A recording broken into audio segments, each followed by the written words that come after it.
Hare Krishna students and welcome again to Jenduka learnings. Audit and assurance का आपका paper हो चुका है और ना बहुत ज़्यादा टफ पेपर था ना बहुत ज़्यादा इजी पेपर था, एक एवरेज पेपर था।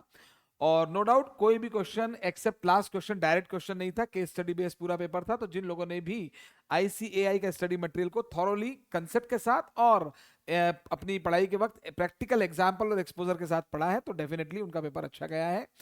और एमसीक्यूज पार्ट थोड़ा ठीक था, इजी था। हालांकि कॉम्बो आए थे उसमें, क्वेश्चन डायरेक्ट किसी भी एक टॉपिक पर क्वेश्चन नहीं था। कॉम्बो थे, अलग अलग ऐसे एप्लीकेबल हो रहे थे एक ही क्वेश्चन में। और इसके अलावा जो सब्जेक्टिव पेपर था उसमें हमने जो कल इंपॉर्टेंट टॉपिक्स आपको बताए थे, उस 70 मार्क्स के पेपर में से लगभग 30-35 मार्क्स का पेपर उसी उन्हीं टॉपिक्स में से था। तो इसके लिए वीनस सोनी सर को बहुत बहुत थैंक यू कि आपने हमारे लिए मेहनत करके हमें क्वेश्चंस दिए। खैर, अब ये बात तो हो गई है, अब इस बात को छोड़ें और मैं आपको यहाँ पर आपका जो नेक्स्ट पेपर है एफएमएसएम का, उसको कैसे पढ़ना है बताता हूँ। देखिए, मेरी मेरी बहुत स्ट्रेट राय रहती है इस पेपर में। ये मान के चलिए कि पूरा पेपर आईसीएआई के स्टडी मटेरियल बेस्ड ही आएगा, बेसिक्स वही रहेगा। इसीलिए फोकस किसी भी क्वेश्चन बैंक पे ना करें। सिर्फ, इवन आईसीआई के भी सारे क्वेश्चंस करने की जरूरत नहीं है।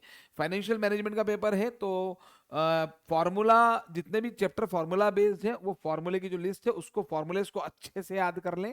और उसके बाद जो टॉपिक क्वेश्चंस करने के जो एक फॉर्मेट होता है इसमें एफएम में, वो फॉर्मेट आपके दिमाग में होना चाहिए।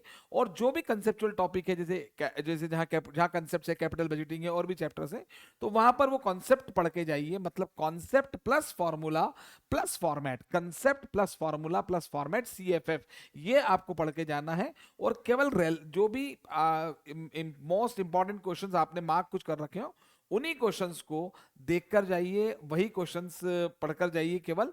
और कुछ इंपॉर्टेंट पॉइंट मार्क्स है तो वो पढ़ लीजिए सबसे पहले। उसके बाद जो टाइम बच रहा है एफएम के लिए, तो आप उसमें आप जो करना चाहे कर सकते हैं। पर मेरा सजेशन है, कोई भी नया क्वेश्चन बिल्कुल भी किसी भी प्रकार की कोई भी क्वेश्चन बैंक से किसी की भी नहीं देखना चाहिए।